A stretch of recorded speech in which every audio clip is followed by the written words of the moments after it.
Hello, boys and girls. Good evening, all of you. And we are going to continue with CS Executive का JIGL का अपना sources of law का second class. तो sources of law का second class अपने continue कर रहे हैं. उसके पहले मैं आपको बता दूं कि CACET का रिजल्ट्स निकला और बच्चों ने जबरदस्त परफॉर्मेंस दिया है. हमारे यहाँ से जितना भी रिजल्ट्स हमने सुना है 100% रिजल्ट्स है. एक भी बच्चा का अभी तक हमने फेल वाला रिजल्ट नहीं सुना. अब कुछ बच्चे ये भी सोचेंगे कि बच्चा फेल होगा तो वो हमें बताएगा क्या. हाँ, हम लोग मोटिवेट करते हैं कि अगर पास हुए तो भी बताओ, फेल हुए तो भी बताओ, क्या कमी रह गया था उसको ढूंढ करके हम लोग इम्प्रूव करेंगे. ठीक है. जिन लोग को नहीं पता, मैं जिन लोग फेल होता है उन लोग के साथ अलग से भी सेशन करता हूं कि भाई आओ मिलो, अपने जो है कमियों को दूर करेंगे. बट ईटी में 100% रिजल्ट्स वर देयर. अब वो सीएसईटी वाले बच्चे जो एग्जीक्यूटिव में आ चुके हैं, हमारे यहाँ पर दुनिया भर का इंक्वायरीज का जो है वो रश चल रहा है. थैंक यू आप लोगों को कि आप लोगों ने जूनियर को इस प्रकार जो है वो सही गाइडेंस वगैरह दिया. और बिकॉज ऑफ कोविड-19 हम लोग फीस भी कम रखे हैं, ह्यूज डिस्काउंट्स भी है. तो मेक श्योर कि अगर आपको मेरा टीचिंग पसंद आता है तो जूनियर्स को पक्का से आप जो है भटकने नहीं देंगे. ये मैं आपको काम सौंप रहा हूं, समझ लीजिए. ठीक है. तो ये दारोमदार आपके ऊपर है. That if you really like and appreciate and respect me, then you should refer the juniors to take our classes, because that is my motive to reach each and every corner of India. Okay. तो sources of law का second class. First class में अपने क्या क्या पढ़ लिए थे दोस्तों? फर्स्ट क्लास में अपने पढ़ लिए थे definition of law as per 5 school of thoughts, पूरा अपने पढ़ लिए थे. Natural school, positivistic, historical, sociological and realist. उसमें फेमस जूरिस्ट लोग के बारे में पढ़ लिए थे, उन लोग का दिया हुआ डेफिनेशंस के बारे में अपने गो थ्रू कर लिए थे. Sources of Indian law, principal and secondary. Principal sources में अपने सबसे पहले क्या पढ़े थे? कस्टमरी लॉ, कस्टम्स और कस्टमरी लॉ. ठीक है. कस्टम विद सैंक्शन होता है, विदाउट सैंक्शन होता है. एंड जो विदाउट सैंक्शन रहता है वो तो नॉन ऑब्लिगेटरी रहता है. हैविंग सैंक्शन वाला ऑब्लिगेटरी रहता है. उसमें भी लीगल कस्टम. लीगल हो सकता है आपका लोकल हो, जनरल हो. लोकल मतलब within a particular locality और within a particular community. General हो गया थ्रू आउट कंट्री. और कन्वेंशनल हो गया ट्रेड और यूसेज. इसके बारे में डिटेल्स में अपने पढ़ लिए थे. ठीक है. और मेन कैरेक्टरिस्टिक्स जो लॉ के अंदर होना चाहिए, लॉ को इफेक्टिव कैसे बनाया जाता है, डैमेजेस वगैरह लगा करके, सिग्निफिकेंस ऑफ लॉ क्या है वो पढ़ लिए थे. और कब एक कस्टम को लॉ का दर्जा मिलता है? जब वो 8 का 8 कंडीशन सेटिस्फाई करता है. कस्टम एंटीक होना चाहिए यानी इमेमोरियल होना चाहिए. एंटीक के अलावा चार्टो पॉइंट सी थे था, अगर आपको याद रहे. Conformity with the law of the land. Compulsory observance मतलब कंटिन्यूअसली वो कस्टम फॉलो हो रहा हो. सर्टेन होना चाहिए. कंसिस्टेंसी होना चाहिए, दूसरे कस्टम के साथ इनकंसिस्टेंट नहीं होना चाहिए. रीजनेबल यानी प्रैक्टिकल होना चाहिए. यूनानिमिटी ऑफ ओपिनियन रहना चाहिए. एंड पीसेबल एंजॉयमेंट, आपका कस्टम दूसरा का दिक्कत ना बने. तो ये सब हम लोग सब पढ़ चुके थे. हम लोग क्या पढ़ रहे थे? सोर्सेज ऑफ इंडियन लॉ में principal source and secondary source. आज इसको खत्म करेंगे. Principal sources of Indian law में चार्टो था. Principal sources of Indian law चार्टो क्या क्या था बताओ? कस्टम, वो तो हो चुका. दूसरा principal source of Indian law है जुडिशियल डिसीजंस. हाँ, जो जज लोग डिसीजन देता है ना, वो भी हम लोग के लिए बाइंडिंग है. वो भी हम लोग के लिए एक प्रकार का सोर्स है लॉ का. जुडिशियल डिसीजंस को हम लोग प्रेसिडेंट्स भी बोलते हैं. Judicial decisions are also known as precedents, which guides us for the future course. These are set patterns. ये देखो, प्रेसिडेंट मतलब हो गया some set pattern guiding for the future. तो जब जज लोग डिसीजंस दे रहा है उससे हम लोग पैटर्न ढूंढते हैं. जज के डिसीजंस में, जजमेंट्स में हम लोग पैटर्न ढूंढते हैं और फ्यूचर उस हिसाब से जो है वो पैटर्न्स गाइड करते हैं. सो अगर हम आपको सिंपल भाषा में पूछे भाई, सेकंड सोर्स ऑफ अपना Indian law, second principal source of Indian law क्या है? प्रेसिडेंट और जुडिशियल डिसीजन. क्या होते हैं ये? These are set patterns which guides the future.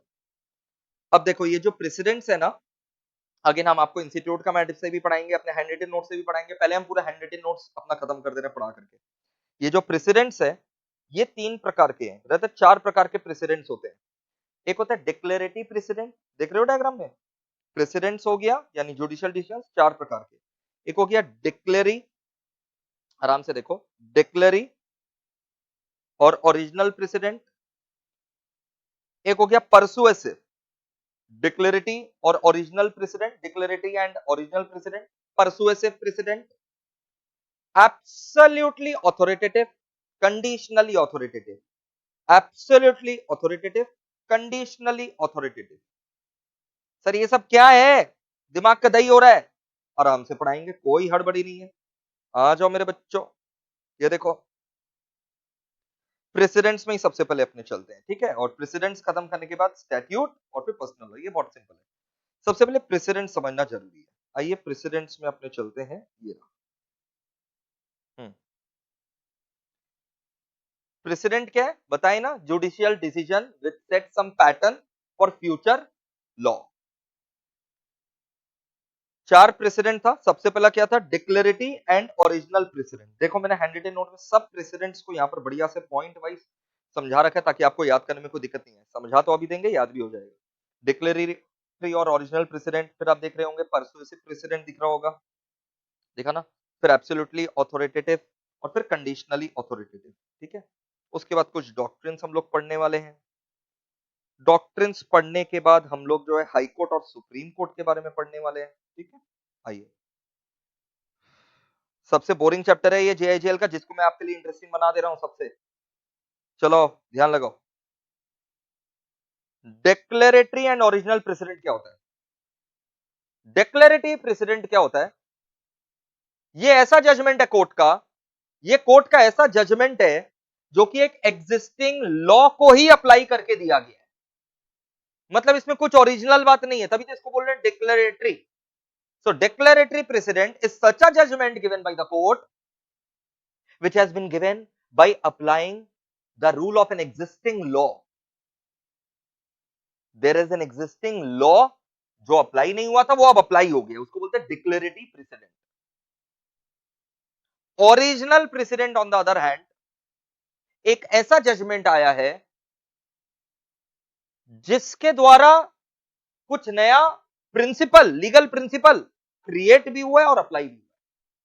Original president और डिक्लेरेटिव प्रेसिडेंट में क्या फर्क है, डिक्लेरेटिव प्रेसिडेंट में लीगल प्रिंसिपल था, ऑलरेडी बना हुआ, उसको अप्लाई किया गया। लेकिन ओरिजिनल प्रेसिडेंट में क्या हो रहा है, ओरिजिनल प्रेसिडेंट में नया लीगल प्रिंसिपल क्रिएट भी कर रहा है और अप्लाई भी हो रहा है। जैसे Royal British Bank versus Turquand, doctrine of indoor management. तो डॉक्ट्रिन ऑफ इंडोर मैनेजमेंट जो था वो Royal British Bank versus Turquand, जो हम लोग कंपनी लॉ में पढ़े हैं, वहां पर doctrine of indoor management create भी किया गया और अप्लाई भी किया गया। तो वो कौन सा होगा बताओ, तो वो डिक्लेरेटिव प्रेसिडेंट होगा कि ओरिजिनल प्रेसिडेंट होगा? आंसर इज ओरिजिनल प्रेसिडेंट होगा। समझ में आ गया सर? तो डिक्लेरेटरी और ओरिजिनल प्रेसिडेंट, अब जिसको नहीं समझ में एक बार फिर से देखो। सैलमंड लास्ट क्लास पढ़े थे ना अपने, फेमस जूरिस्ट है, जूरिस्ट हुआ करता था। एज पर सैलमंड, ये रहा भाई, ये रहा सैलमंड। चलो हाथ जोड़ लो, हाथ जोड़ लो फटाफट, ये रहा, देखा। एज पर सैलमंड, डिक्लेरेटरी प्रेसिडेंट, एज पर Salmond declaratory precedent is a judgment, yani it is one which is merely application. Declaratory precedent is merely an application. ये खाली अप्लाई हो रहा है, क्या अप्लाई हो रहा है, already existing rule of law. So there was a rule of law which was already existing, we are applying it. इसको बोलते हैं डिक्लेरेटरी प्रेसिडेंट। टेक्निकल टर्म है, दिमाग में रखना। ओरिजिनल प्रेसिडेंट क्या होता है, original president is one which creates and applies a principle of law, new rule of law. Advance countries में ज्यादा क्या होता होगा बताओ, तो एडवांस कंट्रीज में जो ऑलरेडी एडवांस हो चुका है, डेवलप हो चुका है, वहां पर ज्यादा क्या होता होगा, डिक्लेरेटरी प्रेसिडेंट होता होगा कि ओरिजिनल? डिक्लेरेटरी, क्योंकि वहां तो घाट घाट का पानी उन लोग पी चुका है, सारा कर्मकांड हो चुका है, ओरिजिनल प्रेसिडेंट बन चुका है, तभी तो एडवांस कंट्री है, कितना सारा केसेस हो चुका होगा, तभी तो वो एडवांस बना।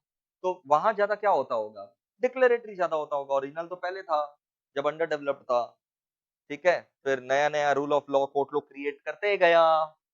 तो अब क्या बचा, अब तो ज्यादा ओरिजिनल बचेगा नहीं ना, अब तो डिक्लेरेटरी बचेगा। जो क्रिएट किया हुआ है उसको अप्लाई करना है, तो जो क्रिएट किया हुआ है उसको अप्लाई करना है, मतलब डिक्लेरेटरी प्रेसिडेंट। और अगर जजमेंट ऐसा आ रहा है कि नया रूल कुछ क्रिएट हो रहा है और अप्लाई हो रहा है, तब वो ओरिजिनल है।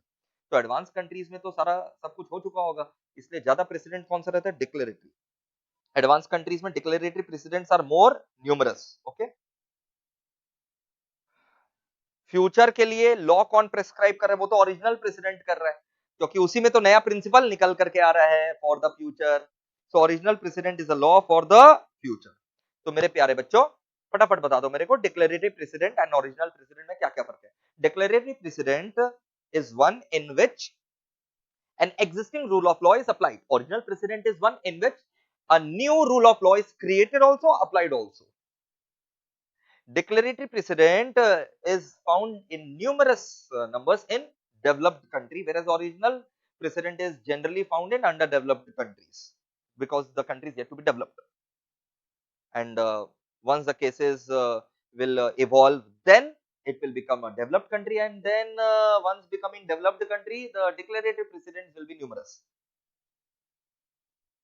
And the future course of law is set by original precedent.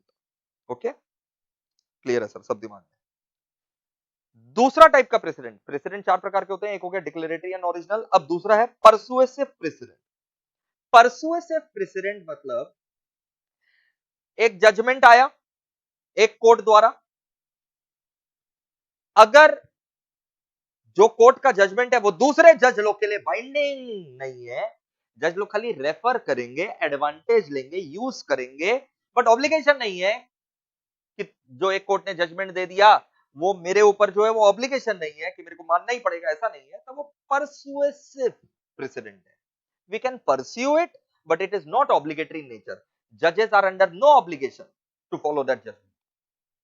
जैसे मैं आपको एक एग्जांपल देता हूं परसुएसिव प्रेसिडेंट का, परसुएसिव प्रेसिडेंट का मैं आपको एग्जांपल देता हूं। हाई कोर्ट, मान लो से for example Calcutta High Court ने एक जजमेंट सुना दिया। अब कैलकाटा हाई कोर्ट ने जो जजमेंट सुना दिया वो क्या बॉम्बे हाई कोर्ट के ऊपर भी बाइंडिंग रहेगा? कैलकाटा हाई कोर्ट का जो जजमेंट है, अब मान लो similar facts of the case Bombay high court के भी सामने आया, जो फैक्ट्स ऑफ द केस के ऊपर कैलकाटा हाई कोर्ट ने जजमेंट दिया ना, similar facts of the case between some other parties, similar facts of the case was presented to Bombay high Court. क्या कैलकाटा हाई कोर्ट का judgment Bombay high Court refer कर सकता है? बिल्कुल रेफर कर सकता है भाई, बिल्कुल। बॉम्बे हाई कोर्ट देख रहा है, अरे वाह कैलकाटा हाई कोर्ट ने तो इसको सॉल्व कर रखा है, जजमेंट दे रखा है, तो उसको परस्यू कर सकता है, बॉम्बे हाई कोर्ट उसको परस्यू कर सकता है। लेकिन बॉम्बे हाई कोर्ट के लिए मैंडेटरी है वो फॉलो करना? नहीं, मैंडेटरी नहीं है, ऑब्लिगेटरी नहीं है, तो इसको बोलते हैं परसुएसिव प्रेसिडेंट। क्लियर? देखो, persuasive president is one in which judges are not obliged to follow. It is one which judges are not obliged to follow, but which they will take into consideration, but not obliged to follow. तो ये कोई legal source of law नहीं है, but एक historical source of law है कि past में क्या हुआ था एक बार देख लेते हैं, बट ये कोई लीगल सोर्स ऑफ लॉ नहीं है कि मानना ही पड़ेगा। एग्जाम्पल जो मैंने आपको दिया परसुएसिव प्रेसिडेंट का, मैंने एग्जाम्पल क्या दिया? Decision of one high court are only persuasive precedent for other high courts. वैसे जो इंग्लिश और अमेरिकन कोर्ट डिसीजन देते हैं, हम लोग उन लोग को रेफर कर सकते हैं, बट वो हमारे कोर्ट्स के ऊपर बाइंडिंग नहीं है, परसुएसिव प्रेसिडेंट है। So rulings of English and American courts are also persuasive precedent only. Obiter dicta जो होता है ना, वो भी परसुएसिव प्रेसिडेंट होता है। सर ये ओबिटा डिक्टा क्या है? ओबिटा डिक्टा आएगा बेटा, ये एक डॉक्ट्रिन है, ये देखो, ये देखो, ये रहा ओबिटा डिक्टा। तो अभी आज के क्लास में आएगा ये ओबिटा डिक्टा, तब मैं आपको पूरा समझाऊंगा, ठीक है बेटा? बट ये दिमाग में रखना कि ओबिटा डिक्टा भी क्या है? एक प्रकार का परसुएसिव प्रेसिडेंट का एग्जांपल है। मेरे को फटाफट बता दो परसुएसिव प्रेसिडेंट का पॉइंट्स बता दो मेरे को। इट इज वन व्हिच जजेस can take into consideration but not under obligation to follow. Example, judgment given by one high court is not an obligation for another high court to follow, so it is a persuasive precedent for other high courts, and it is not a legal source of law that they will have to follow. It is just a historical source of law कि past में क्या हो रखा है, same facts of the case।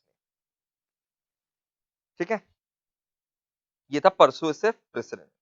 absolutely authoritative precedent, absolutely authoritative precedent मतलब होता है जज लोग के लिए, कोर्ट लोग के लिए मैंडेटरी रहेगा, ऑब्लिगेटरी रहेगा फॉलो करना। So those judgments which become an obligation for all the other courts to follow, it's called absolutely authoritative precedent. देखो, absolutely authoritative precedent is one in which judges must follow compulsively. समझ में आ गया sir? It's binding on judges. जैसे supreme court का जो judgement है, तो supreme court का जो जजमेंट है वो तो सारे के सारे कोर्ट्स के ऊपर जो है वो बाइंडिंग रहेगा, तो वो क्या हो गया? Absolutely authoritative. It's binding on जजेस. और अपना बुद्धि नहीं लगा सकता फिर जज लोग.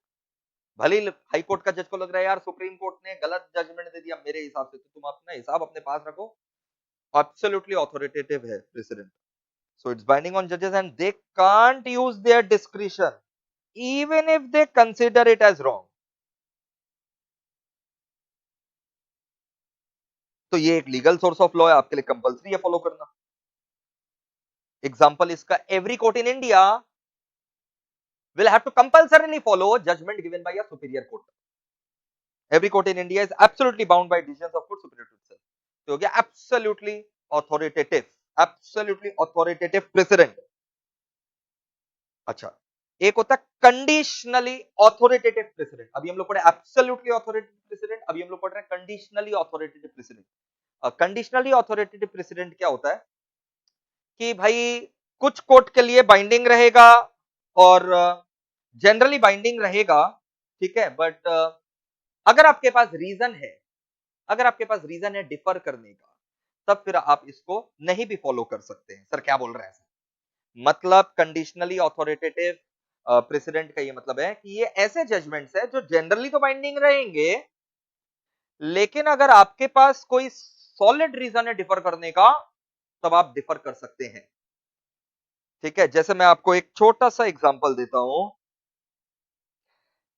हाईकोर्ट में क्या होता है, मैं आपको एग्जांपल दे रहा हूं कंडीशनली ऑथोरिटेटिव का. हाईकोर्ट में अलग अलग बेंचेस होते हैं. सर ऐसा वाला बेंच नहीं जो ट्यूशन सेंटर में होता है, वैसा बेंच नहीं. जैसे हाईकोर्ट में अगर एक जज अपॉइंट हुआ है आपके केस के लिए, तो इसको हम लोग बोलते हैं स्मॉलेस्ट बेंच.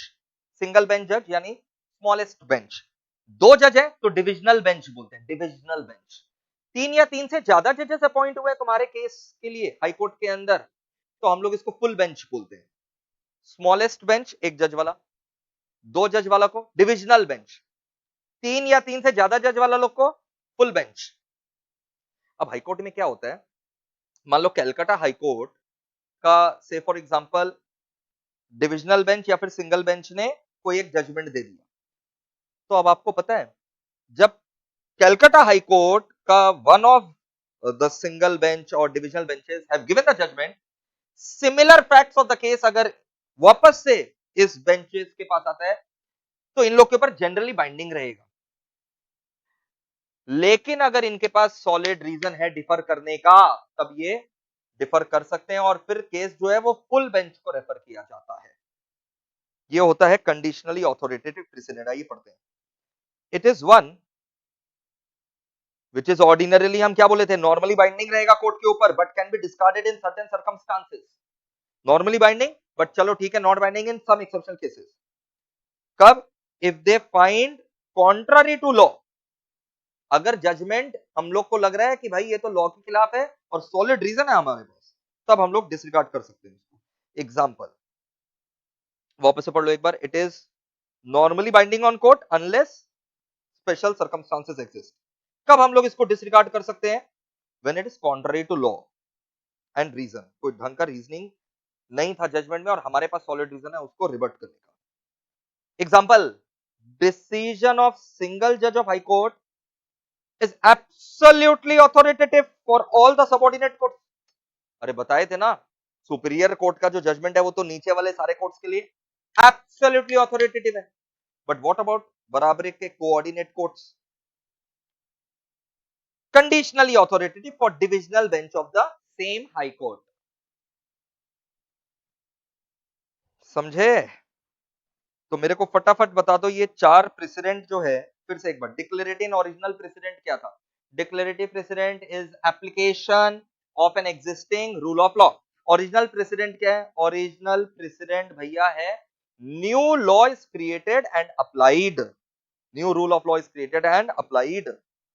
ठीक है, एडवांस कंट्री में ज्यादा क्या होगा? डिक्लेरेटिव प्रेसिडेंट होगा and original president is a law for the future. अब अगर डिफरेंस भी आया तो आराम से आप 4 डिफरेंस लिख सकते हैं। परसुएसिव प्रेसिडेंट क्या है? परसुएसिव प्रेसिडेंट मतलब courts are not obliged to follow, they will take into consideration but it is not an obligation, so it is not a legal source of law rather an historical source of law। Example, एक high court का जो decision है वो दूसरा high court के ऊपर persuasive precedent का काम करेगा। इंग्लिश अमेरिकन कोर्ट्स का हमारे ऊपर, सारे कोर्ट्स के ऊपर परसुएसिव प्रेसिडेंट का काम करेगा। ओबिटा डिक्टा भी इसका एक एग्जांपल है जो हम लोग पढ़ेंगे थोड़ा देर में। एब्सोल्युटली ऑथोरिटेटिव मतलब कोर्ट का सारे के सारे कोर्ट्स के ऊपर वो बाइंडिंग रहेगा अगर ऐसा जजमेंट है। तो अगर मेरे लिए वो बाइंडिंग है पर्टिकुलर कोर्ट का जजमेंट, तब हम उसको बोलेंगे एब्सोल्युटली ऑथोरिटेटिव प्रेसिडेंट। भले ही मेरे को गलत लग रहा है कि यार क्या जजमेंट दे दिया, फिर भी मेरे को उसको फॉलो करना पड़ेगा। तो सुपीरियर कोर्ट का अगर कोई जजमेंट है वो मेरे लिए क्या है? एब्सोल्यूट प्रेसिडेंट है, एब्सोल्यूट ऑथोरिटेटिव प्रेसिडेंट है। और conditional authoritative president normally binding रहता है, बट एक्सेप्शनल सर्कमस्टांसेस में हम लोग डेविएट कर सकते हैं when we think that it differs from law and reason.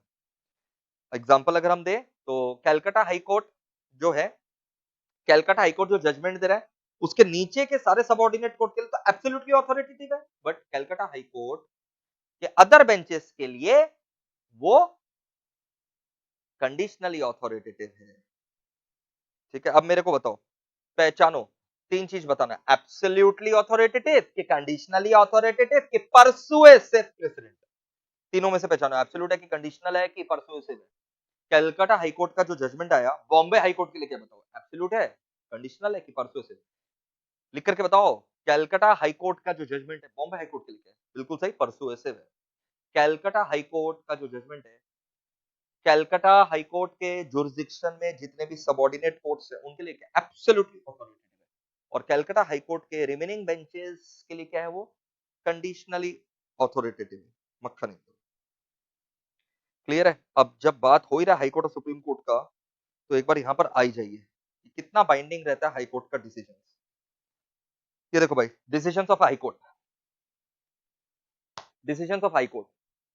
High court ने जो फैसला दे दिया, डिसीजन दे दिया, हाईकोर्ट के जुरिसडिक्शन में जितने, एक हाईकोर्ट थोड़ी ना होता है भाई, बहुत सारा हाईकोर्ट है, तो हाईकोर्ट के जुरिसडिक्शन में जितना भी सबऑर्डिनेट कोर्ट्स है बाइंडिंग है। हाईकोर्ट का judgment binding on all the subordinate courts, मतलब फ्यूचर में सबऑर्डिनेट कोर्ट्स के पास अगर similar facts of the case आया तो जो हाईकोर्ट फैसला दे रखा है सबऑर्डिनेट कोर्ट्स को भी वैसे ही फैसला देना पड़ेगा if the subordinate courts are falling within the jurisdiction of that high court.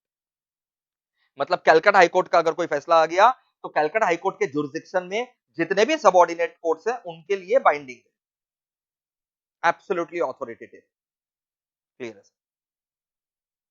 Sir? Calcutta high court ने मान लीजिए जजमेंट दिया, बाद बाकी subordinate court falling outside the jurisdiction, उनके लिए क्या है? Persuasive.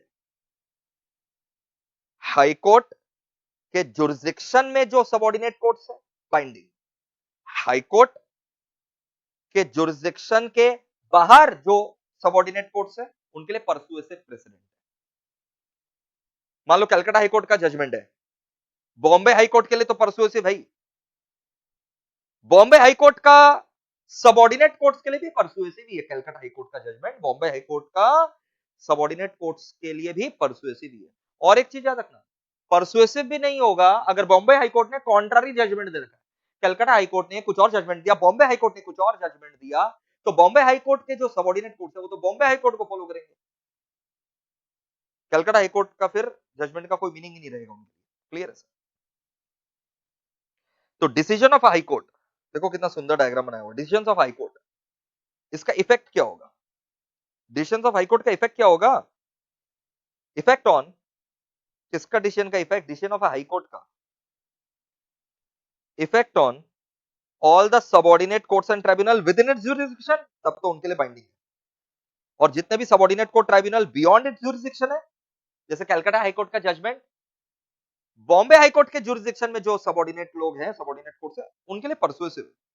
But if it's in conflict with any decision of high court within whose jurisdiction they are situated, मतलब समझ गए ना, कलकत्ता हाईकोर्ट का जजमेंट बॉम्बे हाईकोर्ट के जुरिडिक्शन में जो सबऑर्डिनेट कोर्ट्स आता है उनके लिए ऐसे तो परसुएसिव है, लेकिन अगर बॉम्बे हाईकोर्ट ने कुछ और जजमेंट दे रखा है तो उनके सबऑर्डिनेट्स कलकत्ता हाईकोर्ट का जजमेंट को मानेंगे नहीं, फॉलो ही नहीं करेंगे, रेफर ही नहीं करेंगे।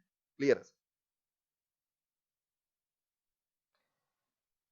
देखा, ऐसे तो परसुएसिव है, but if it's in conflict with any decision of high court within its jurisdiction it comes, then it has no value। अच्छा, दूसरे हाई कोर्ट के ऊपर कलकत्ता हाई कोर्ट का जजमेंट का इफेक्ट दूसरे हाई कोर्ट के ऊपर, नॉट बाइंडिंग, परसुएसिव ओनली। मक्खन एकदम जबरदस्त ढंग से हमने एनालिसिस कर लिया है, आगे बढ़ रहे हैं। ये था हमारा डिसीजंस ऑफ हाई कोर्ट। अब हाई कोर्ट का बेंचेस ऑलरेडी हम बाद में पढ़ा चुके थे। 1 जज है तो स्मॉलेस्ट बेंच बोलेंगे उसको, 2 जजेस है तो क्या बोलेंगे, डिविजनल बेंच बोलेंगे, 3 और मोर है तो फुल बेंच। 1 जज स्मॉलेस्ट बेंच, 2 जज डिविजनल बेंच, 3 और मोर फुल बेंच। ये नोट भी ऑलरेडी हमने बात कर लिया है कंडीशनल ऑथोरिटेटिव प्रेसिडेंट के एग्जांपल में, कि भाई जो डिसीजन आता है एक हाई कोर्ट का बेंच का, कलकत्ता हाई कोर्ट का एक बेंच ने जो डिसीजन दिया, it should be followed by its other benches. बिल्कुल, unless they have a reason to differ. Calcutta high court का one bench has given a judgment, it should be followed by the other benches of Calcutta high court unless they have a solid reason to differ, and then in such case it should be referred to full bench. Conditionally authoritative precedent का example था। Clear ना? आगे बढ़ रहे हैं।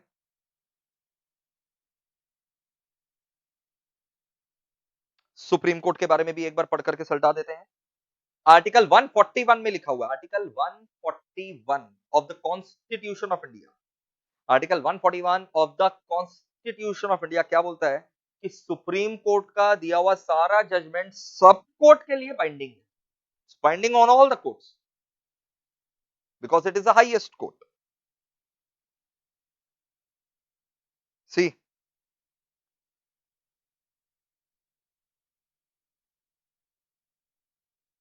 it is the highest court, decisions are binding on all the courts and tribunals।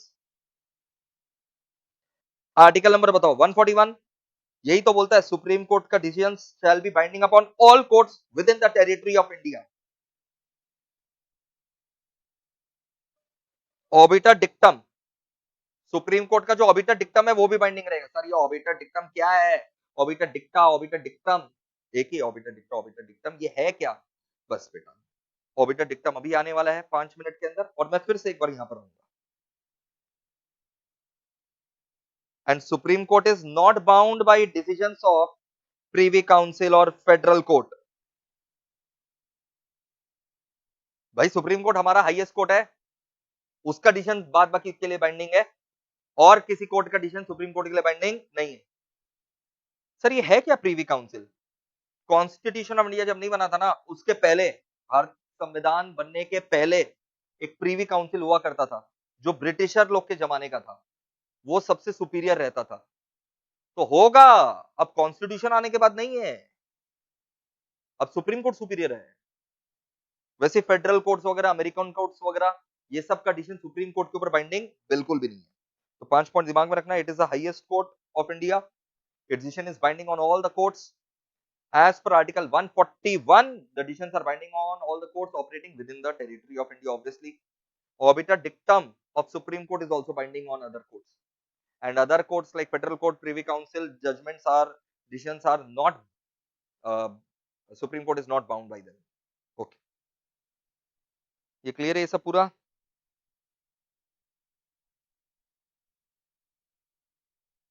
Clear, मक्खन एकदम। चलो, अब 3 तो डॉक्ट्रिन्स अपने पढ़ रहे हैं,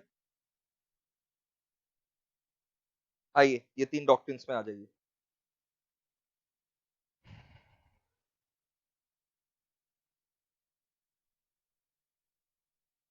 doctrine of, oops,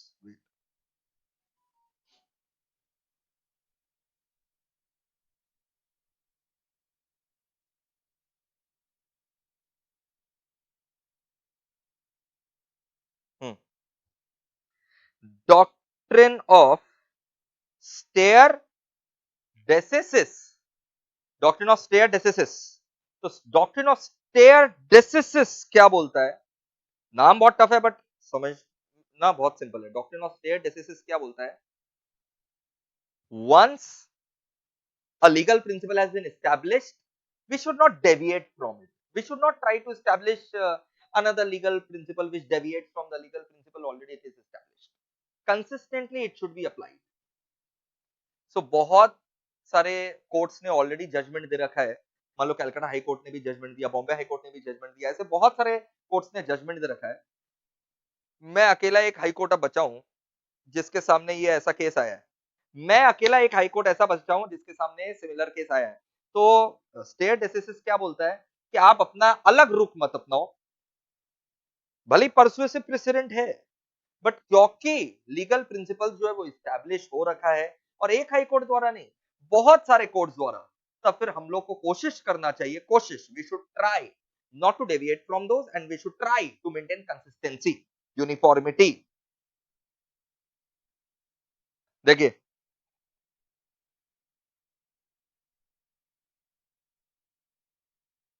stair decisis क्या बोलता है? adhere to the decision. Once the things have been settled, don't unsettle them, yaar. Do not unsettle the things which are established. इतना तो लॉ ऑलरेडी है, अब आप नए नए लॉ बनाते रहोगे, नए नए लीगल प्रिंसिपल्स बनाते रहोगे, तब फिर जो है आदमी डर के मारे जो है वो पाप करना छोड़ देगा, या फिर पाप होगा तो कोई वकालत नहीं करने आएगा। तो it means adhere to the decision, whatever decisions have been taken in the past, try to stick to them. So state SSS adhere to the decisions that have been taken in the past, which have evolved through several decisions. Adhere to it. Don't try to unsettle the things which are already established. इससे क्या होगा? Certainty आएगा, uniformity in law law, लॉ यूनिफॉर्म बनेगा।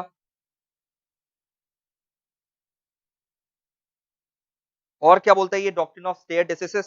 Doctrine of stare decisis यही बोलता है कि once a principle of law, which has been settled by series of decisions, एक डिसीजन नहीं ना, which has been settled by series of decisions, generally is binding on the courts and must be followed in similar cases. मतलब like cases should be decided alike. बहुत सुंदर बात है, like cases, similar cases should be decided alike. लेकिन ये universally applicable नहीं है, क्योंकि मैंने बताया ना परसुएसिव प्रेसिडेंट है, बाइंडिंग तो नहीं है, तो it is not universally applicable. तो डॉक्ट्रिन ऑफ स्टेयर डेसिसिस में 5 पॉइंट आपको दिमाग में रखना है।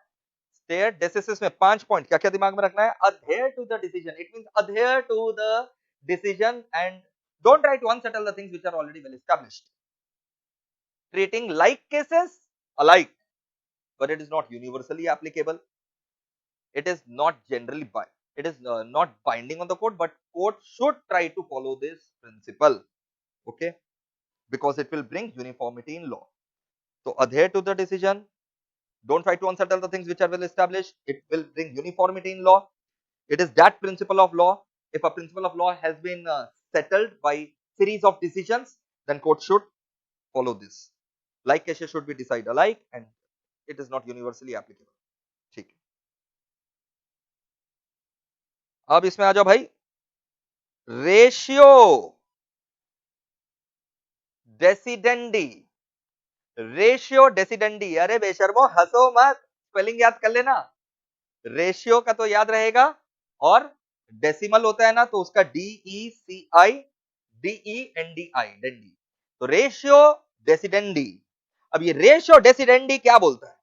रेशियो डेसिडेंडी बोलता है कि एक जज जब जजमेंट सुना रहा था, एक्स और वाई का केस था, मिस्टर एक्स और मिस्टर वाई का केस था, मिस्टर एक्स और मिस्टर वाई का केस एडजस्ट करते समय जो जज ने अपना फैसला सुनाया उसमें तो एक्स और वाई का नाम लेकर के फैक्ट्स को एनालाइज करके, बट उसमें जजमेंट में जो जो स्टेटमेंट वो ऐसा दिया जो कि यूनिवर्सली एप्लीकेबल हो सकता है, उस पोर्शन को, जजमेंट का वो पोर्शन जो यूनिवर्सली एप्लीकेबल हो सकता है अदर सिमिलर केसेस में भी, एक्स और वाई को हटा दो, मान लो लोग में जमीन का विवाद था, 2 बीघा जमीन का विवाद था, ठीक है, नंबर्स को हटा दो, 2 को हटा दो, नाम को हटा दो, एक्स वाई को हटा दो, but the reason because of which the verdict was given,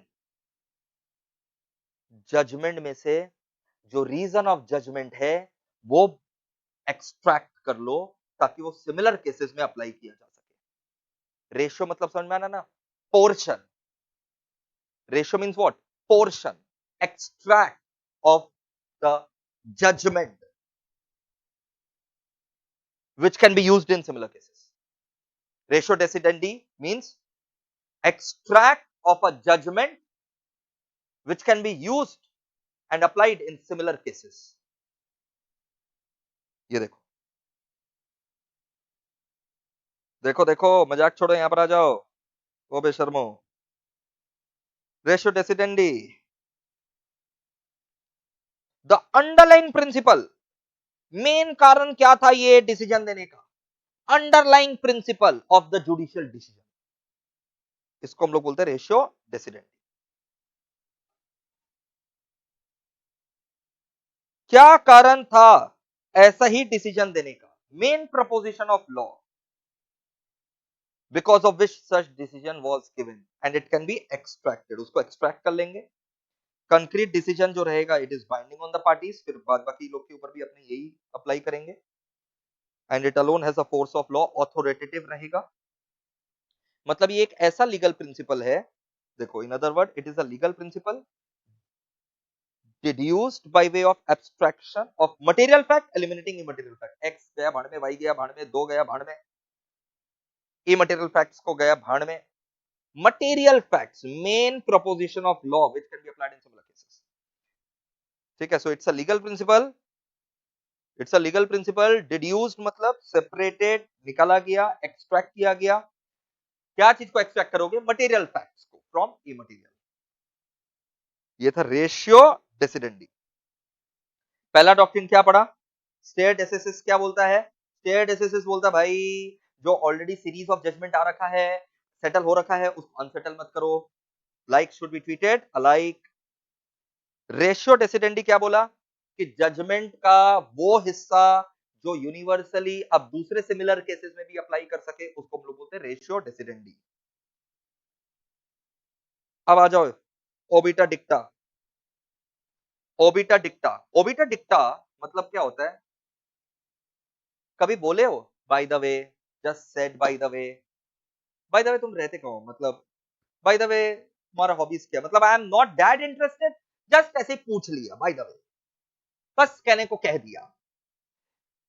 तो ऐसे ही जज जजमेंट सुनाने समय, जज जब अपना जजमेंट दे रहा है, डिसीजन दे रहा है, उसमें कुछ बात जो नेसेसरी नहीं था डिसीजन देने के लिए फिर भी जज ने पॉइंट आउट किया।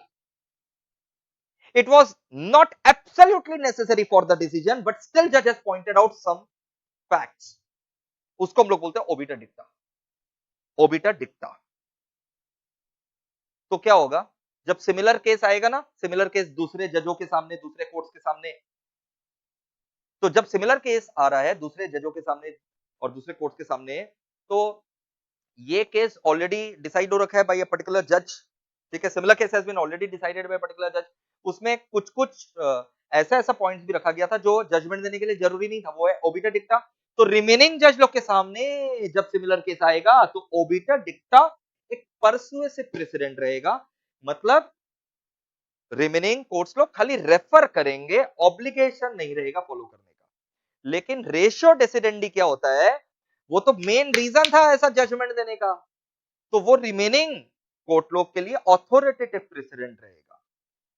लेकिन ओबिटा डिक्टा जो है बस कहने को कह दिया, पॉइंट आउट कर दिया, जजमेंट देते समय कुछ एक्स्ट्रा चीजें भी पॉइंट आउट कर दिया जज ने, तो रिमेनिंग कोर्ट्स के लिए, रिमेनिंग जजों के लिए मैंडेटरी नहीं रहेगा, ऑब्लिगेटरी नहीं रहेगा, परसुएसिव रहेगा। लेकिन अगर ऐसे ही कहने को कह दिया, सुप्रीम कोर्ट ने जजमेंट देते समय कुछ कुछ ऐसा पॉइंट रखा जो नेसेसरी नहीं था जजमेंट देने के लिए, फिर भी रखा सुप्रीम कोर्ट ने, है तो ओबिटा डिक्टा, बट सुप्रीम कोर्ट का तो ओबिटा डिक्टा भी सारे कोर्ट्स के लिए मैंडेटरी रहेगा। याद आया ना, पढ़े थे। ओबिटा डिक्टा एक लैटिन एक्सप्रेशन है which means said by the way, so it's a Latin expression which means said by the way। okay, these are statements made by the judge। ये स्टेटमेंट है गिवन बाय द जज while delivering a judgment. statements made by the judge while delivering the judgment which were not strictly necessary to be made. जज ने कुछ extra things को point out कर दिया which were not necessary for the judgment. तो ये persuasive precedent का काम करेगा, मतलब बात बाकी जजेस are not bound to follow them, but use कर सकते हैं but not bound to follow them. कभी कभार ना लॉयर और जज लोग के लिए दिक्कत हो जाता है रेशियो डेसिडेंडी और ओबिटा डिक्टा ढूंढने में कि यार ये जो जजमेंट आया इसमें रेशियो डेसिडेंडी कौन सा है और ओबिटा डिक्टा कौन सा है. तो कभी कभार इट इज क्वाइट ट्रबलसम. बच्चे बोल रहे हैं हाँ हम लोग को भी नहीं समझ में आया, हम लोग को भी एक जैसा लग रहा है, तब तो तुम बेटा लटक जाओगे. क्या नहीं समझ में आया? बहुत बढ़िया से समझ में आ गया. जो जजमेंट का वो हिस्सा जो यूनिवर्सली हम लोग अप्लाई कर सकते हैं, that is the very reason for passing the judgment, that's called ratio decidendi. But obiter dicta, the statements given by the judge, pointed out by the judge, which were not strictly necessary for passing the judgment, refers to obiter dicta. remaining court लोग के लिए persuasive precedent है, mandatory नहीं है. मक्खन sir. लेकिन supreme court के लिए, सुप्रीम कोर्ट का जो ओबिटर डिक्टा है, सुप्रीम कोर्ट का तो ओबिटर डिक्टा भी, ओबिटर डिक्टा या ओबिटर डिक्टम दोनों बोल सकते हो, शैल आल्सो बी बाइंडिंग. केस का नाम याद रख लेना, बिमला देवी वर्सेस चतुर्वेदी. तो बिमला देवी वर्सेस चतुर्वेदी में बोला गया सुप्रीम कोर्ट का तो ओबिटर डिक्टा भी सबके लिए बाइंडिंग है. क्लियर मेरे प्यारे बच्चों? तो ये बहुत ट्रिकी ट्रिकी और थोड़ा सा टफ चीज था जो मैंने आपके लिए एकदम आसान बना दिया. Principal sources of Indian law पढ़ रहे हैं, बड़ा टॉपिक का नाम मत भूल जाना, बड़ा टॉपिक का नाम है principal sources of Indian law. सबसे पहले क्या था? कस्टम डन, जुडिशियल डिसीजन और प्रेसिडेंट डन. जुडिशियल डिसीजन और प्रेसिडेंट मतलब क्या होता है? Some set pattern guiding the future. कितने प्रकार के होते हैं? 4. डिक्लेरेटरी और ओरिजिनल, एब्सोल्यूट, अच्छा पहले परसुएसिव, फिर एब्सोल्युटली ऑथोरिटेटिव और एक कंडीशनली ऑथोरिटेटिव. ठीक है, और फिर हम लोग इसके साथ साथ हाई कोर्ट और सुप्रीम कोर्ट के बारे में पढ़े, और इसके साथ साथ हम लोग 3 डॉक्ट्रिन पढ़े. ठीक है, वो 3 डॉक्ट्रिन मेरे को फटाफट बता दो. स्टेयर डेसिसिस, अरे स्टेयर डेसिसिस कि जैसा चल रहा है चलने दो, don't try to unsettle the things, like should be treated alike. ये था स्टेयर डेसिसिस. ठीक है, फिर हमने पढ़ा रेशियो डेसिडेंडी.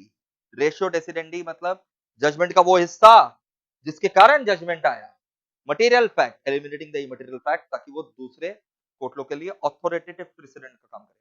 और तीसरा हमने क्या पढ़ा? ओबिटा डिक्टा, कि बस कहने को कह दिया, कुछ एक्स्ट्रा पॉइंट आउट कर दिया, just said by the way. Persuasive precedent है, लेकिन सुप्रीम कोर्ट का ओबिटा डिक्टा तो सबके लिए मैंडेटरी है, बिमला देवी वर्सेस चतुर्वेदी में बोला गया. Super. Principal source of Indian law में फिर आता है स्टैट्यूट और लेजिस्लेशन. भाई यही तो पार्लियामेंट बनाएगा भाई, तो वो तो प्रिंसिपल सोर्स है ना. नए जो कानून बनेंगे, द कम्युनिटीज एक्ट 2013, ये तो प्रिंसिपल सोर्स में आएगा ना, स्टैट्यूट में आएगा ना. और पर्सनल लॉ भी आता है, जैसे पर्सनल लॉ हिंदू लॉ होता है, मुस्लिम लॉ होता है. ठीक है, आइए ये हम आपको यहां से दिखाते हैं.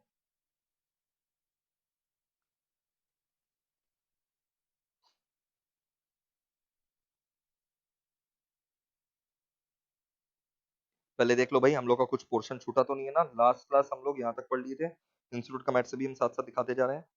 फिर जुडिशियल डिसीजंस और प्रेसिडेंट्स, बिल्कुल कितने प्रकार के हैं? 4. अच्छा उसके पहले हाई कोर्ट और सुप्रीम कोर्ट का बात, ये रहा देखो, ये रहा पूरा हाई कोर्ट और सुप्रीम कोर्ट. यहाँ से पढ़ने से जान चला जाता, मैंने आपको डायग्राम में अच्छे से समझा दिया और एक भी लाइन नहीं छूटा है, एक भी लाइन. फिर सुप्रीम कोर्ट का आर्टिकल 141 वगैरह हम लोग सब अच्छे से पढ़ लिए 5-6 पॉइंट में. Kinds of president, declaratory, original, persuasive, absolutely authoritative and conditionally authoritative. यहाँ से पढ़ने में जान चला जाता. मैंने आपको 5-5 पॉइंट हर एक चीज का बताया, डिक्लेरेटरी ओरिजिनल का बताया, परसुएसिव का बताया, absolutely authoritative and conditionally authoritative.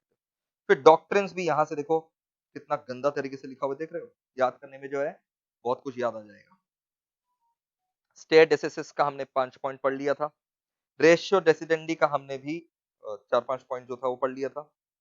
And ओबिटा डिक्टा भी हमने खत्म कर दिया था. तो यहाँ तक अपने पहुंच चुके हैं बढ़िया तरीके से. एग्जाम में भी try to write your answers in point form so that examiner reads. Statute और लेजिस्लेशन में आ जाओ मेरे प्यारे बच्चों. स्टैट्यूट और लेजिस्लेशन तो ये तो पता ही है. स्टैट्यूट और लेजिस्लेशन जो है वो बिल्कुल एक प्राइमरी सोर्स ऑफ लॉ है, कॉन्स्टिट्यूशन में ये बात लिखा हुआ है, ठीक है। और इसको ना इनेक्टेड लॉ बोलता है, सेलमंट इसको क्या बोलता है बताओ, इनेक्टेड लॉ, मतलब जो लॉ इनेक्ट हुआ, इनेक्टेड लॉ।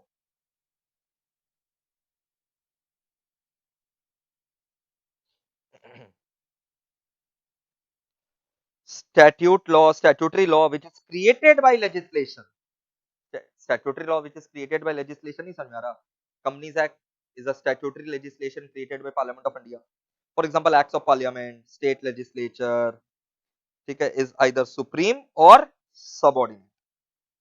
मतलब दो प्रकार के स्टैट्यूट होते हैं, क्या क्या दो प्रकार के स्टैट्यूट होते हैं बताओ तो। स्टैट्यूट और लेजिस्लेशन दो प्रकार के होते हैं, आप भी अपने इंस्टीट्यूट में मार्क कर लेना या कॉपी में मेंटेन कर लेना। सुप्रीम और हो गया एक सबऑर्डिनेट यानी डेलीगेटेड।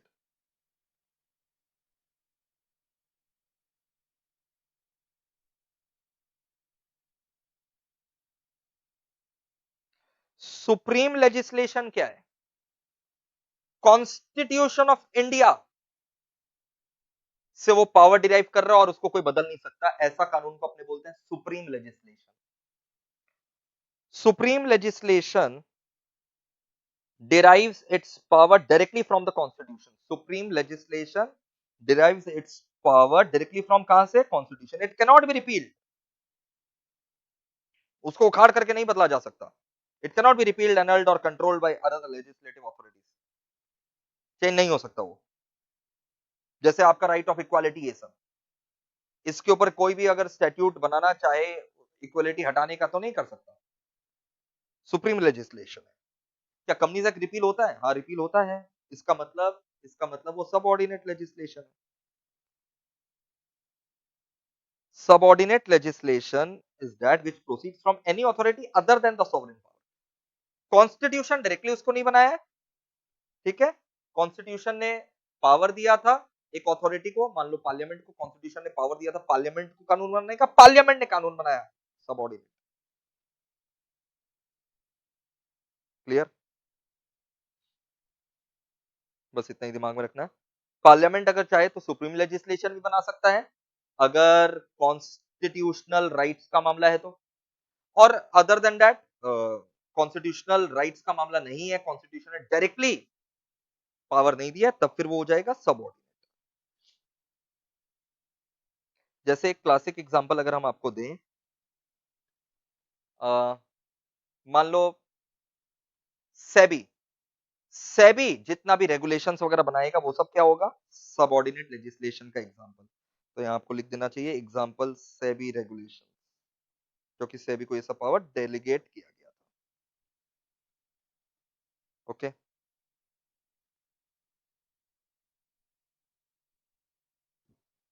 बस उतना ही। उसके बाद तो भाई ऑर्डिनेंस वगैरह के बारे में जो ऑलरेडी हम लोग पढ़ रखे हैं बेसिक्स ऑफ लॉ में। पर्सनल लॉ, अब पर्सनल लॉ तो भैया हिंदू का अलग है और मुस्लिम का अलग है। ये देखो पर्सनल लॉ, बिल्कुल भाई। अब जैसे अगर हिंदू दो शादी कर ले, हिंदू अगर दो शादी कर ले, बताओ क्या होगा, जेल हो जाएगा। हिंदू अगर डबल शादी कर ले तो जेल हो जाएगा भाई, कर मत लेना अगर कोई हिंदू हो तो ये हिंदू मैरिज एक्ट में लिखा हुआ है कि जेल हो जाएगा, तो फिर जेल होगा, हाँ बिल्कुल होगा, कोर्ट उसको जेल करेगा। तो हिंदू में पर्सनल लॉज जो है वो श्रुति है और स्मृति है। तो हिंदू में जो पर्सनल लॉज है they are govern by Shruti and Smriti.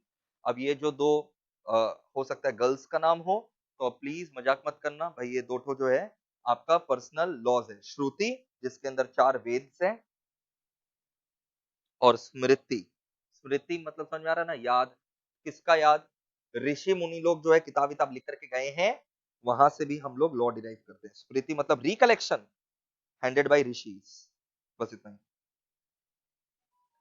3 main स्मृति है, कोड ऑफ मनु, यज्ञवल्क्य, नारदा, ठीक है।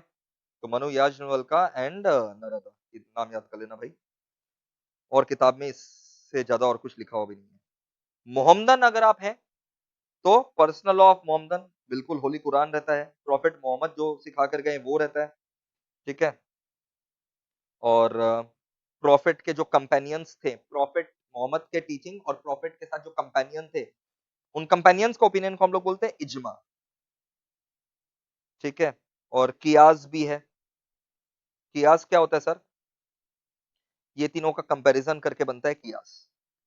देखो, कियास मतलब हो गया conclusion derive from comparison of Quran, हदीस एंड इजमास। ये प्रॉफिट मोहम्मद का टीचिंग को हदीस बोलते हैं, उसके कंपेनियन के उनके कंपेनियन के टीचिंग को इजमास बोलते हैं। तीनों को कंपेयर करके बनता है कियास।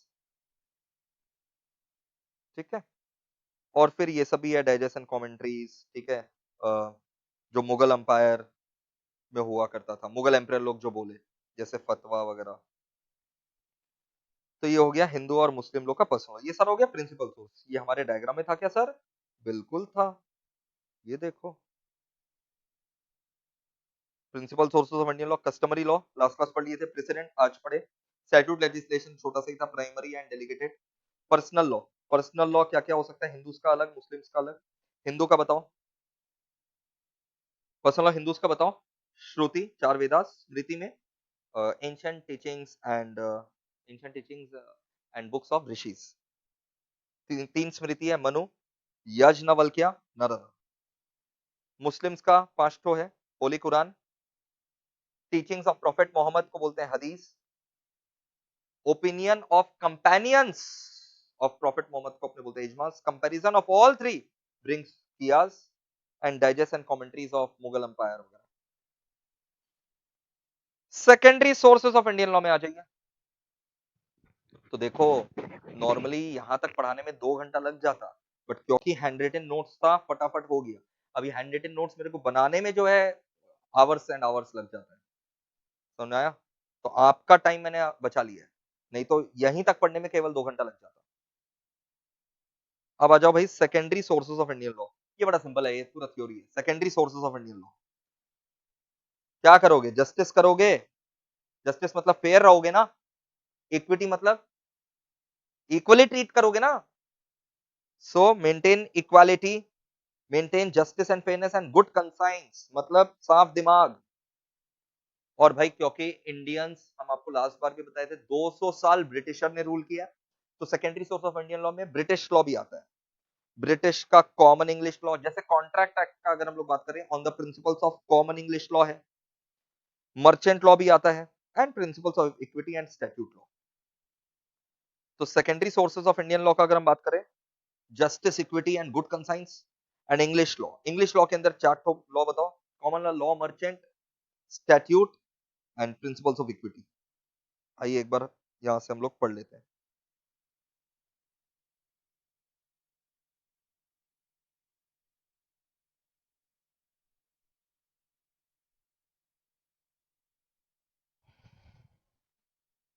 Secondary source, justice, equity and good conscience. ये जो कंसेप्ट है ना, justice, equity and good conscience का, it was introduced by Impey's regulation 1781।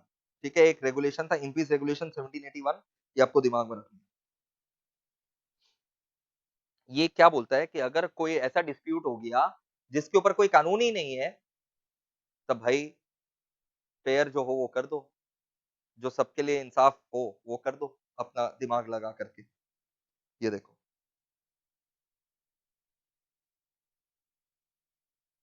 In the absence of any rule of a statutory law और अ कस्टम और personal law, कोई statutory law नहीं है, कस्टम नहीं है, पर्सनल लॉ नहीं है, Indian courts apply to the decision which is known as justice, equity and good conscience, which may mean the rules of English law so far as they are applicable to Indian society and circumstances. बस इतना ही आप दिमाग में रखिएगा, इससे ज्यादा और कुछ यहाँ पर करने का दरकार नहीं है। एंशिएंट हिंदू लॉ में भी ये था, justice, equity and good conscience बिल्कुल था एंशिएंट हिंदू लॉ में भी। ठीक है। सोर्सेज ऑफ इंग्लिश लॉ, जैसे मैंने आपको बताया, common law, law merchant, principal of equity and statute law है।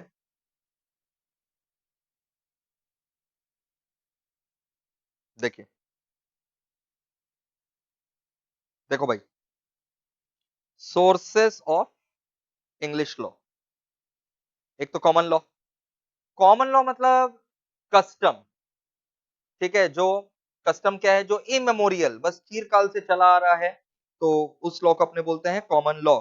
ये कहीं लिखा हुआ नहीं है, बट ये सदियों से चला आ रहा है, तो जज लोग भी उसको मान लेता है। ये देखो, common law is the name given to those principles of law. Common law refers to those principles of law evolved by judges in making decisions on cases brought before them. So they have evolved, these law have been evolved by the judges while taking decisions on the cases which are brought in front of them. They have been built up over many years. सदियों से बन रहा है। मतलब primary source इस common law का क्या है? Immemorial customs, judicial decisions. ये अनरिटन लॉ है ऑफ इंग्लैंड, जो कहीं लिखा हुआ नहीं है, बट फिर भी फॉलो होता है कस्टम के कारण, जुडिशियल डिसीजन के कारण, इमेमोरियल कस्टम्स के कारण। ठीक है सर, समझ में आ गया, लिख देंगे 2 लाइन। ये हो गया कॉमन लॉ। एक होता है लॉ मर्चेंट। मर्चेंट मतलब धंधा, तो जो ट्रेड में लॉ होता है उसको अपने बोलते हैं law merchant. It is a law of the trade. ठीक है, those customs and usages which are binding on the traders in dealing with each other, बस इतना है। So that custom or usage which traders follow between them. Principal of equity, जब custom भी नहीं है, कोई धंधा का रीति रिवाज भी नहीं है, तब court law principle of equity लगाता है कि भाई सबको इक्वली ट्रीट करो। देखो, equity is a body of rules the primary source of which are neither customs nor written law but conscience. क्या है ये आपका कंसाइंस? कंसाइंस मतलब समझ में आ रहा है, जो कोर्ट लॉ को अच्छा लगेगा वो कर देगा। ठीक है, बस इक्विटी में इतना ध्यान रखना, और इक्विटी का ये 2 चीज याद रखना। He who seeks equity must do equity. अगर आपको इंसाफ चाहिए, आपको इक्वालिटी चाहिए, तो आपको भी दूसरों को वैसे ही ट्रीट करना पड़ेगा। He who comes to equity must come with clean hands. और आप निर्दोष हो तभी आपको इंसाफ मिलेगा। ये 2 चीज याद कर लेना। He who seeks equity must do equity.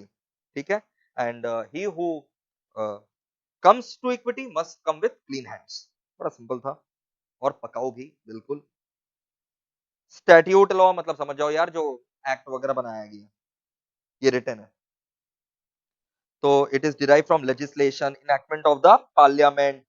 Okay, ये एक रिटन है, स्टैट्यूट लॉ है, और ये ओवरराइड करता है बाद बाकी कॉमन लॉ, इक्विटी। ये तो रिटन है ना, तो written law will always override the unwritten law, यानी it will override both common law and the equity. ठीक है सर, एग्जांपल सर, अरे यार, English partnership act, sales of goods act, बस। मर्केंटाइल लॉ का अगर हम लोग बात करें, तो मर्केंटाइल लॉ, ये देखो, मतलब कमर्शियल लॉ, बिजनेस लॉ के क्या क्या ब्रांचेस है। मर्केंटाइल लॉ होता क्या है? Which governs commercial activities of the people of society. ठीक है, कमर्शियल ट्रांजैक्शंस को गवर्न करेगा ये। कॉन्स्टिट्यूशन से आता है। Administrative law, criminal law, civil law, जिसको अपने जेआईजीएल में पढ़े हैं, कॉन्स्टिट्यूशन ऑफ इंडिया पढ़े ना, फिर अपने एडमिनिस्ट्रेटिव लॉ भी पढ़े, फिर अपने सीआरपीसी भी पढ़े, सीपीसी भी पढ़े। ठीक है,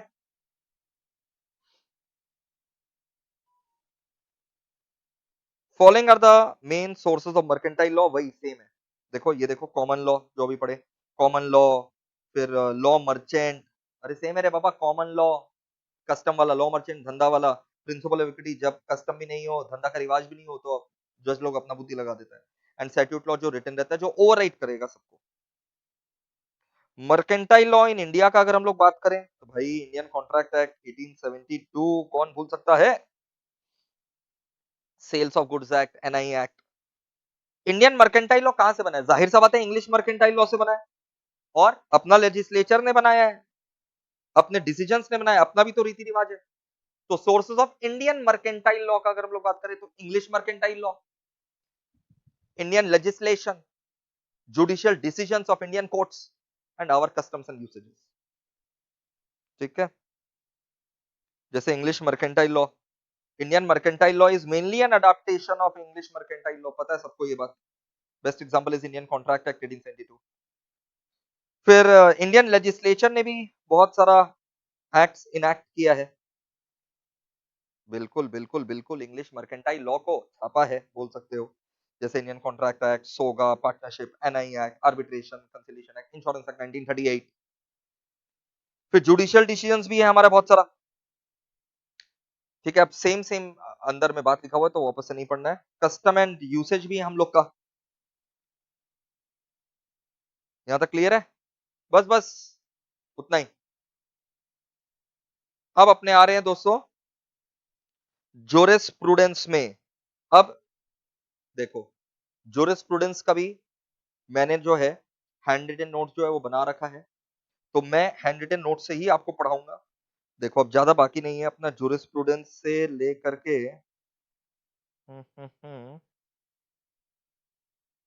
बस 7-8 पेजेस ही बाकी है।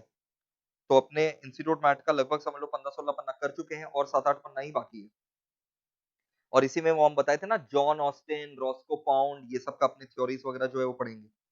ठीक है, तो अपने आज का क्लास यहीं तक रखेंगे। अब आप बोलेंगे सर आज का क्लास तो लंबा होने वाला था, तो मैंने आपको बताया ना हैंड रिटन नोट्स का कमाल देखो कि मेरा मेहनत बढ़ जा रहा है, लेकिन कैमरा के सामने जब मैं आ रहा हूं तो अपने दोनों का मेहनत घट जा रहा है, लेकिन कैमरा के पीछे मेहनत बढ़ जा रहा है नोट्स बनाने का। तो जूरिस्प्रूडेंस अपने कल मिलेंगे और कल खत्म कर देंगे। बिल्कुल कल अपना लास्ट क्लास रहेगा और अपना जूरिस्प्रूडेंस जो है अपने इसको खत्म कर देंगे। और दोस्तों आज मैं थोड़ा सा बिजी भी हूँ, मेरे को सीएस एग्जीक्यूटिव जून 21 वाला लोग का भी थोड़ा सा उन लोग के लिए भी रूटीन वगैरह जो है वो प्लान करना है, और उन लोग के लिए भी एडमिशन फीस वगैरह जो है वो फाइनल करना है। जरूर जरूर जरूर मैं आपके ऊपर ये सौंप रहा हूँ कि आपको अपने जूनियर्स को पक्का भटकने से बचाना है और सही जगह जो है वो पहुंचा देना है। मेरा इतना भरोसा है आपके ऊपर। ओके, तो अपने कल मिलते हैं, कल सेम टाइम पर मिलेंगे 8 बजे, और लगभग वही 1 से 1.5 घंटा का क्लास रहेगा और अपने इसको खत्म कर देंगे कल। ठीक है, एक भी चीज नहीं छूट रहा है, सब आपका बढ़िया से प्रिपरेशन हो जा रहा है। कल मिलकर के अपने इसको खत्म करते हैं। ओके, एंड नोट्स जो है वो मैं आपको कल ही एक साथ दे दूंगा। ठीक है, कोशिश करता हूं मैं आज देने का, या फिर मैक्सिमम कल तो देना ही है। चलो, take care, lots of love, bye bye.